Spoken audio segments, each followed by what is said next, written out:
Did you know?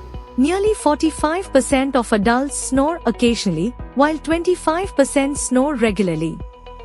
It's not just keeping you up at night but also your partner. What's causing all this noise?